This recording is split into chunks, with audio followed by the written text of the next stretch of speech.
Hello दोस्तों स्वागत है आपका हमारे YouTube channel civil engineering with Pawan. तो दोस्तों आज हम बात करेंगे ग्रेड ऑफ सीमेंट्स की। जी हाँ, जो सीमेंट में 43, 53 ये ऐसे ग्रेड लिखे होते हैं वो क्या होते हैं। तो दोस्तों चलिए जानते हैं ग्रेड ऑफ सीमेंट्स। दोस्तों सबसे पहले जानते हैं कि सीमेंट क्या होती है और ये कहाँ से ये जो टर्म है ये निकल के आई। तो cement was first discovered in 1824 by Joseph Aspin.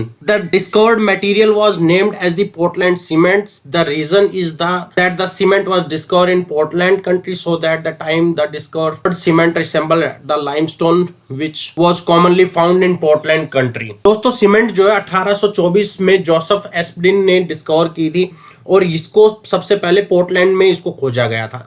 Portland में खोजने की वजह से इसको पोर्टलैंड सीमेंट बोलते हैं, क्योंकि ये लाइम से बनती है और लाइम उस टाइम पोर्टलैंड में सबसे ज्यादा मिलता था। इसकी जो अप्रोक्सीमेट कंपोजिशन क्या है दोस्तों वो मैं आपको बता देता हूं। The approximate Portland cement composition was lime CaO, silica SiO2, alumina Al2O3 और ferric acid Fe2O3।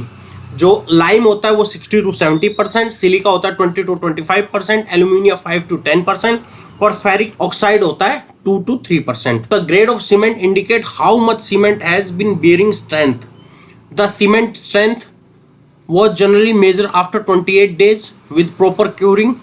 Proper curing is very important because curing control the rate of hydration of the cement. So proper curing is very important to get full compressive strength of the cement. तो दोस्तों अब बताता हूं मैं कि grade of cement क्या होती है। ग्रेड ऑफ सीमेंट क्या है? जो सीमेंट के ऊपर ग्रेड लिखा होता है वो उसकी कंप्रेसिव स्ट्रेंथ होती है जो 28 डेज के बाद हमें मिलती है प्रॉपर क्यूरिंग के बाद। प्रॉपर क्यूरिंग क्यों जरूरी होती है? क्योंकि हाइड्रेशन के लिए सीमेंट में हाइड्रेशन की प्रॉपर क्यूरिंग बहुत ज्यादा जरूरी होती है। तो उसी से ही जो होती है ये अपनी सही कंप्रेसिव स्ट्रेंथ गेन कर पाती है। तो दोस्तों मेनली 3 तरह के जो ग्रेड्स होते हैं सीमेंट के अंदर वो इस्तेमाल होते हैं। Mainly 3 grades of cement are commonly used which are grade 33, grade 43, grade 53। तो ये 3 तरह के ग्रेड होते हैं जो सीमेंट के अंदर इस्तेमाल होते हैं।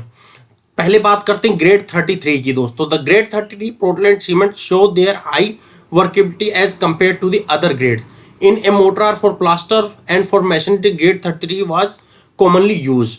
जो ग्रेड 33 होता है दोस्तों वो मोर्टार और प्लास्टर के लिए कॉमनली यूज होता है। मेनली मोर्टार और प्लास्टर में ये यूज होता है। इसकी फाइनेंस होती है 300 kg पर मीट्रिक स्क्वायर और क्रशिंग स्ट्रेंथ 3 दिन के बाद इसकी 16 न्यूटन पर mm स्क्वायर आती है। 7 दिन के बाद इसकी 22 न्यूटन पर mm स्क्वायर आती है और 28 डेज के बाद ये 23 न्यूटन पर mm स्क्वायर आती है। सॉरी 23 नहीं 33 न्यूटन पर mm स्क्वायर आती है। तो the grade 33 should always cover the specification IS code 269। मतलब ये जो होता है IS कोड 269 की स्पेसिफिकेशन वो कवर करता है। अब बात करते हैं दोस्तों द ग्रेड 43 की। The grade 43 Portland cement was generally used in reinforcement cement concrete construction which is also called RCC।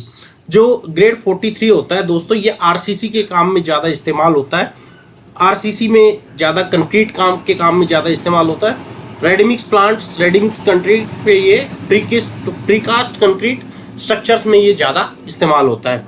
इसकी फाइनेंस जो होती है वो 225 kg पर mm स्क्वायर होती है। क्रशिंग स्ट्रेंथ 3 दिन के बाद होती है 23 न्यूटन पर mm स्क्वायर, 7 दिन के बाद 33 न्यूटन पर mm स्क्वायर और 28 दिन के बाद 43 न्यूटन पर mm स्क्वायर होती है। ये good ability to resistance sulphate and the 43 has a low chloride content. The 43 cement has a good workability and by using the grade we get good and smooth surface output.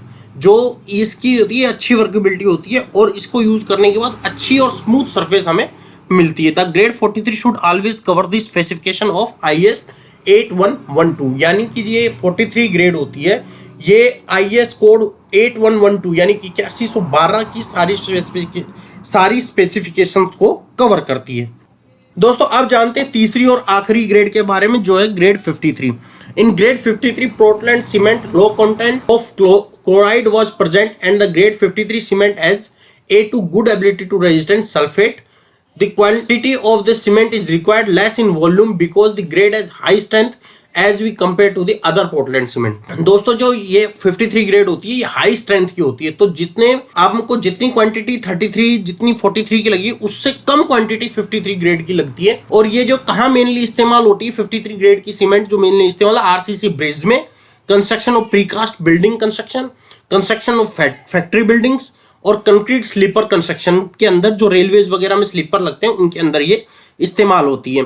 तो इसका जो finance होता है वो होता है 25 kg पर metre square, और क्रशिंग स्ट्रेंथ 3 दिन के बाद आती है 27 न्यूटन पर mm स्क्वायर, 7 दिन के बाद आती है 37 न्यूटन पर mm स्क्वायर, और 28 दिन के बाद 53 न्यूटन पर mm स्क्वायर इसकी आती है। और ये IS कोड 12269 को कवर करती है। 12269 IS कोड की सारी स्पेसिफिकेशन को ये कवर करती है। और ये 53 ग्रेड की जो सीमेंट होती है 28 दिन में प्रॉपर क्यूरिंग के बाद अपने जो होती है पूरी प्रॉपर जो स्ट्रेंथ है वो अचीव कर लेती है। तो दोस्तों कैसी लगी आपको वीडियो? अगर वीडियो अच्छी लगी हो तो प्लीज लाइक कीजिएगा, शेयर कीजिएगा, और हाँ कमेंट करके हमें जरूर बताइएगा कि आज की वीडियो आपको कैसी लगी और आज की जानकारी आपको कैसी लगी। तो मिलेंगे नेक्स्ट वीडियो में। हाँ तब तक चैनल को सब्सक्राइब जरूर कर लीजिएगा ताकि आने वाली जो भी लेटेस्ट वीडियो है वो आप तक सबसे पहले पहुंचती रहे।